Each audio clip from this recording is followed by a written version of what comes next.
आकाश दुबैया हत्याकांडाच्या निषेधार्थ श्रीरामपूर दुसऱ्या दिवशीही कडकडीत बंद. श्रीरामपूर शहरातील लक्ष्मीनारायण हॉटेलमध्ये झालेल्या आकाश शेखर दुबैया यांच्या निर्घृण हत्येच्या निषेधार्थ पुकारण्यात आलेल्या बंदला दुसऱ्या दिवशीही शहरवासियांनी उत्स्फूर्त प्रतिसाद दिला. शहरातील मुख्य बाजारपेठ, व्यापारी संकुले, दुकाने तसेच विविध व्यावसायिक प्रतिष्ठाने दिवसभर बंद ठेवण्यात आली. त्यामुळे शहरातील अनेक भागांमध्ये शुकशुकाट पाहायला मिळाला. बंदच्या पार्श्वभूमीवर आज सकाळी 11 वाजता श्रीरामपूर येथील महात्मा गांधी पुतळ्यासमोर सर्वपक्षीय नेते, व्यापारी, सामाजिक संघटनांचे पदाधिकारी आणि नागरिक मोठ्या संख्येने एकत्र आले. त्यांनी हत्येचा तीव्र निषेध व्यक्त करत आरोपींवर कठोर कारवाईची मागणी केली. व्यापारी संघटना, विविध सामाजिक संघटना आणि नागरिकांनी या बंदमध्ये सक्रिय सहभाग घेत सर्व आरोपींसह गुन्ह्यामागील मुख्य सूत्रधारालाही तातडीने अटक करावी, तसेच आरोपींवर महाराष्ट्र संघटित गुन्हेगारी नियंत्रण कायदा मोका लागू करावा अशी ठाम मागणी पुन्हा केली. यापूर्वी झालेल्या सर्वपक्षीय आंदोलनानंतर पोलिसांनी लेखी आश्वासन देत आरोपींचा गुन्हेगारी पूर्व इतिहास तपासून मोका लागू करण्याबाबतचा प्रस्ताव वरिष्ठांकडे पाठवण्यात येणार असल्याचे स्पष्ट केले होते. मात्र या आश्वासनाची प्रभावी अंमलबजावणी होऊन जलद आणि कठोर कारवाई व्हावी अशी अपेक्षा नागरिकांनी व्यक्त केली. बंदच्या पार्श्वभूमीवर शहरात कायदा आणि सुव्यवस्था अबाधित राहावी यासाठी मोठा पोलीस बंदोबस्त तैनात करण्यात आला होता. दिवसभर शहरात शांतता कायम राहिली. दरम्यान आकाश दुबैया हत्याकांडामुळे श्रीरामपूरमध्ये संतापाचे वातावरण कायम असून दोषींना कठोर शिक्षा मिळावी आणि शहरातील वाढत्या गुन्हेगारीवर कायमस्वरूपी आळा घालण्यासाठी प्रभावी उपाययोजना कराव्यात अशी मागणी नागरिकांकडून सातत्याने होत आहे. काल आपल्या सगळ्यांचे सहकारी आकाश दुबैया यांचा निर्गुण खून झाला. मागच्या 1 महिन्यापासून जर आपण पाहिलं तर जवळपास 2 खून झालेले आहेत श्रीरामपूरमध्ये आणि 5-6 ठिकाणी हाफ मर्डरचे केसेस झालेले आहेत आणि हे वारंवार सातत्याने होते. गोळीबार तर हा रोजचा झालेला आहे. छोटे मोठे हल्ले रोजचे होत आहेत, परंतु प्रशासनाने याच्याकडे मागच्या 3-4 वर्षापासून सारखं दुर्लक्ष केल्यामुळं हा सगळा गोंधळ तयार झालेला आहे. आणि या गोंधळातून शेवटी श्रीरामपूरकर हा त्यांचा संयमाचा बांध तुटलेला आहे. सगळे श्रीरामपूरकर आणि सगळ्या पक्षाचे जोडे बाजूला ठेवून सर्व पक्षी आम्ही सगळेजण एकत्रित आलो आहोत.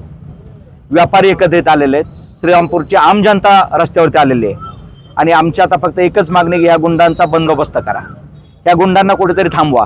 आणि श्रीरामपूरची जनता आता श्रीरामपूरमध्ये राहायचं का नाही हे ठरवायला लागली. श्रीरामपूर शहर सोडून जायची वेळ आली आहे. त्यामुळं एकतर यांना इथं राहू द्या, नाहीतर आम्ही बाहेर जातो, म्हणजे अशातला एक प्रकार झालेला आहे. परंतु आम्हाला खात्री आहे की आज ज्या पद्धतीने हिंदुत्वाच्या नावाखाली ह्यांनी जो हौदाच घातला होता याला सरकार कुठेतरी पायबंद घालेल, याला कुठेतरी थांबवेल याची आता आम्हाला खात्री वाटायला लागलेली आहे. आमचं प्रशासनाला आणि शासनाला विनंती आहे की यांच्यावरती मोक्काची कारवाई दाखल या सर्व टोळीवरती पूर्ण खालपासून ते वरपर्यंत यांच्या सगळ्यांच्याच वरती मोक्काची कारवाई झाली पाहिजेत, यांची तडीपारी झाली पाहिजेत आणि आकाश बेग आणि इतर काही जे गुन्हे असतील याच्यामध्ये यांना जन्मठेप ते फाशी शिक्षा झाली पाहिजे. यापुढे आपली काय भूमिका आहे, म्हणजे आपण काय या ठिकाणी सर्वांनी मिळून आज संध्याकाळी 5 वाजता आमची मीटिंग आहे. त्यानंतर बुधवारी 11 वाजता सकाळी मोर्चा निघणार आहे श्रीरामपूरमधून. पूर्ण तालुक्यातून या ठिकाणी लोक येणार आहेत, कारण आता प्रत्येक गावामध्येही यांचा त्रास झालेला आहे. श्रीरामपूर शहरातच नाही, रामपूरसारखं एक छोटं गाव आहे, त्या ठिकाणी वाळू उचलून नाही दिले म्हणून त्या लोकांना इथं आले की श्रीरामपूरमध्ये मारलेलं आहे. त्यांनी विचारून कुठला आहे, रामपूरचा आहे का, लगेच मारलेलं आहे. तर असं झालं असेल तर प्रत्येकाला यांचा त्रास झालेला आहे. त्यामुळे पूर्ण तालुक्यातून या ठिकाणी लोक जमा होणार आहेत.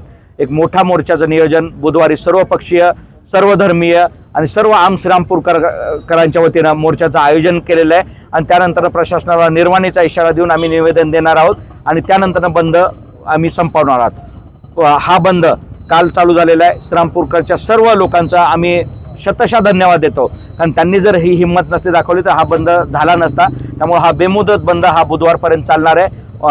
उद्याही हा बंद असणार आहे. बुधवारी मोर्चानंतर हा बंद आम्ही संपवणार आहोत. काय नेमकं कशासाठी आपण या ठिकाणी काल श्रीरामपूर शहरामध्ये श्रीरामपूर शहर बंद होतं.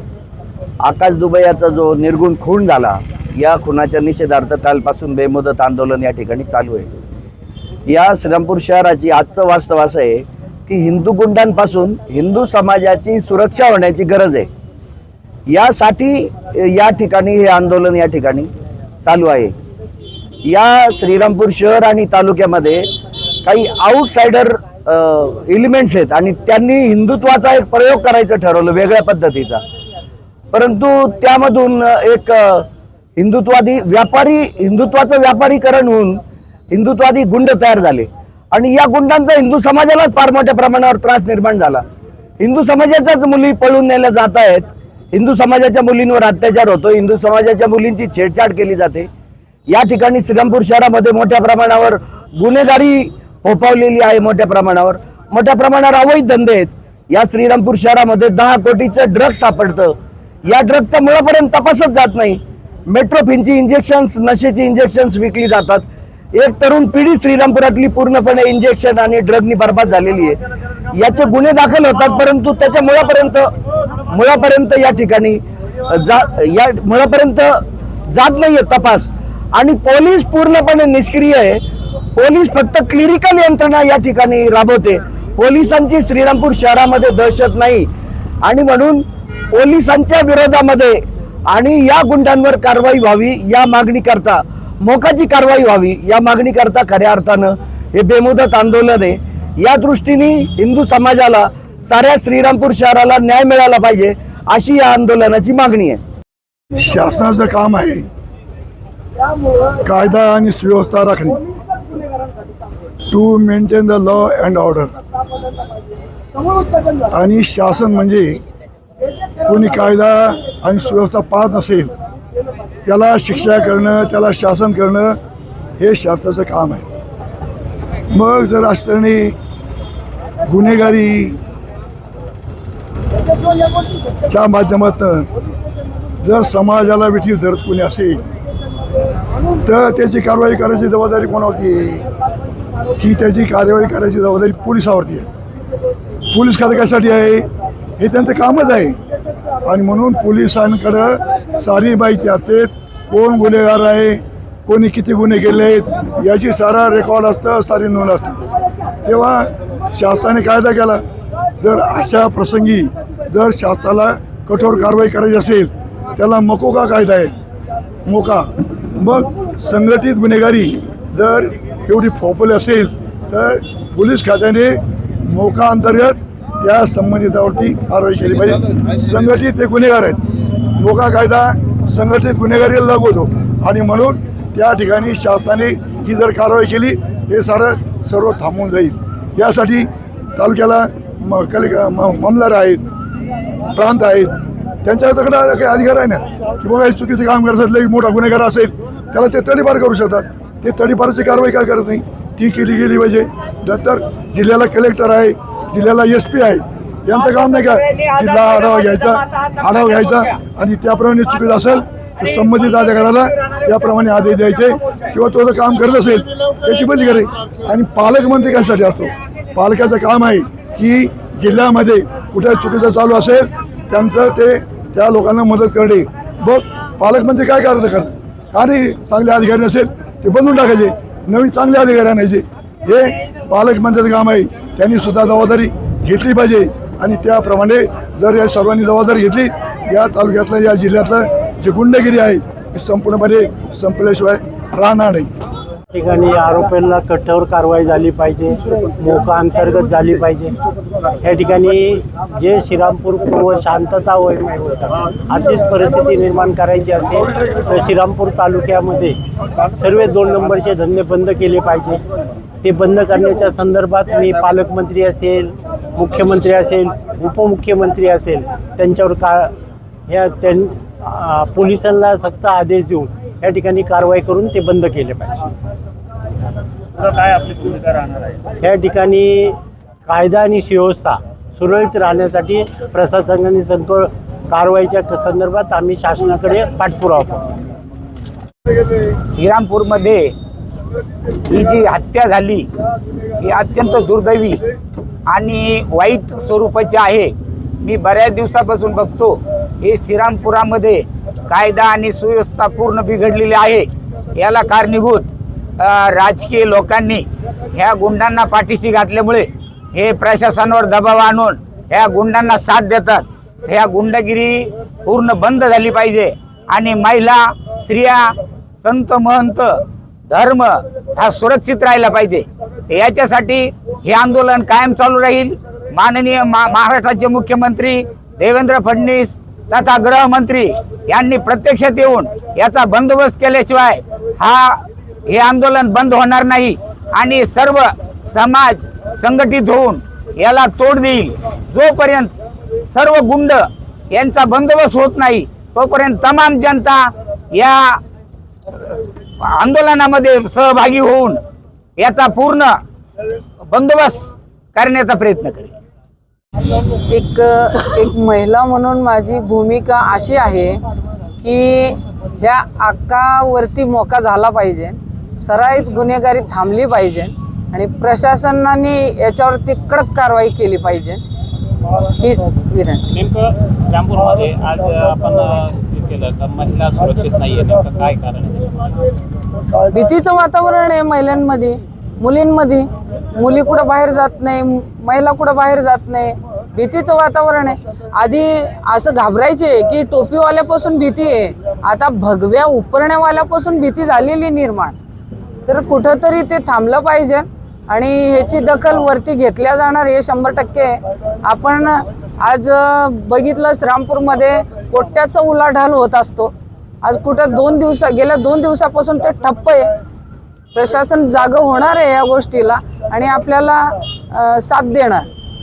श्रीरामपूर शहरामध्ये जे परवा घटना झालेली आकाश दुबाया यांच्या बाबतीमध्ये जे त्यांचा जो खून झालेला आहे, निर्गुण खून झालेला आहे, त्यांचे वडील चुलते दोन्ही नगरसेवक या शहरामध्ये होते आणि अशा माणसाचा या ठिकाणी खून होतो. एक साध्या जेवणाच्या कारणावरून हा मोठा खून झालेले. याला कारण पोलीस प्रशासन दुर्लक्ष करत आहे की अवैध धंद्यामध्ये त्यांचं फार लक्ष आहे की त्याच्यामध्ये पार्टनरशिप आहे. या लोकांची पार्टनरशिपसुद्धा त्या धंद्यामध्ये आहे आणि मग असे 2 नंबरचे धंदे वाढत गेल्यामुळं हे सगळे गुंडगिरी वाढलेली. हे गुंडगिरी थांबवण्यासाठी श्रीरामपूर शहराचे सर्व नागरिक या ठिकाणी बसवले. खऱ्या अर्थाने श्रीरामपूर हे सगळं नवीन आहे. सगळे जाती धर्माचे लोक या ठिकाणी आहे, असं काही नाही, सर्व जाती धर्माचे लोक या ठिकाणी. आणि अशा बाबतीमध्ये जर घडत असेल तर अतिशय दुर्दैवाची गोष्ट आहे आणि म्हणून पुढील सगळ्या गोष्टी थांबल्या पाहिजे. यासाठी आम्ही राज्याचे मुख्यमंत्री असेल, पालकमंत्री असेल किंवा आमचे विरोधी शिवसेनेचे नेते असतील, एकनाथरावजी शिंदेसाहेब, या सर्व लोकांना आम्ही भेटून या श्रीरामपूर शहरामध्ये शांतता कशी लाभेल अशा दृष्टीने प्रशासनाला त्यांना आदेश द्यायला लावू आम्ही. राज्यामध्ये आपली सरकार आहे तरी पण आपल्यासारख्या व्यक्तीवर जे माजी आमदार या ठिकाणी राहून गेलेले विधानसभेच्या मध्ये तुमच्यावर गोळीबार झाला होता, तर त्यावर पण काही म्हणजे पुढं काही कारवाई झाली का नाही झाली, त्या आपण काही त्याची चौकशी केली? त्या ठिकाणी अतिशय मोठ्या हिमतीने मी ती केस दाखल करण्याचा निर्णय घेतला. त्या ठिकाणचे PSI देशमुख साहेब असतील किंवा अनेक कोणी ते ॲडिशनल SP असतील, त्यांनी मला सांगितलं की तुम्ही आता केस दाखल करू नका, तुमचं उद्या ते इलेक्शन आहे, इलेक्शन झाल्यानंतर तुम्ही काय करते करा. म्हणलं माझं इलेक्शनचं काय व्हायचं असेल ते होऊ द्या, पण मला केस दाखल करायची आहे आणि म्हणून मी ती केस दाखल केली. परंतु त्या केस दाखल केल्यानंतर त्यांनी आरोपी माझ्यासमोर आणले, पण ते आरोपी मला योग्य वाटले नाही. मला ते माहीत नाही की हे आरोपीच आहे म्हणून असं मला वाटले, कारण जे होते ते खरे आरोपी त्यांनी दाखवले नाही आणि म्हणून मी सांगितलं की ते आरोपी नाही आहे आणि माझा पाठपुरावा चालू आहे. आमदार साहेबांनी विधानसभेमध्ये तो अतिशय मोठा प्रश्न त्या ठिकाणी त्यांनी मांडण्याचा प्रयत्न केलेला आहे, परंतु त्यालाही त्यांनी केराची टोपली दाखवली पोलीस लोकांनी की ह्या ठिकाणी असं काही घडलं नाही. अशा पद्धतीने पोलीस डिपार्टमेंटचं काम आहे. अरे माझ्यासारखा गेल्या 40 वर्ष या श्रीरामपूर नगरपालिकेमध्ये नगरसेवक म्हणून काम करतो, 2 वेळेस आमदार म्हणून काम करतो. मला असे छुट्टे गोष्टीचं खोटं बोलायचं कारण काय? मला काही गरज नव्हती खोटी बोलायचं. आणि जर मी त्या ठिकाणी गेलो असतो तर मग काय झालं असतं? माझी गोळी ती अतिशय 2 फुटावरून ती गोळी गेलेली. मुरकुटे साहेबांच्या कारखान्यावरती आम्ही जाण्याचा प्रयत्न केला आतमध्ये, परंतु एक अर्ध गेट बंद असल्या कारणाने आम्हाला मध्ये जाता नाही आलं आणि म्हणून आम्ही गाडी रिव्हर्स घेत असताना आमच्यावर गोळीबार झाला आणि म्हणून ती गोळी पाटत गेली का कुठे गेली माहीत नाही. आणि अशा पद्धतीने हे पोलीस लोकांचा तपास असतो.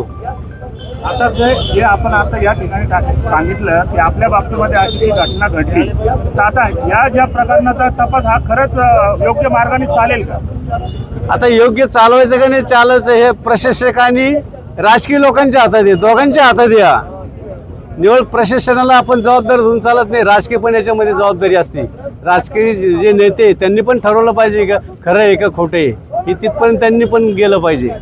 आता आम्ही किती जरी प्रयत्न केला तर हे सगळं जर त्याला निर्णय द्यायचा असेल तर तेच देऊ शकतात.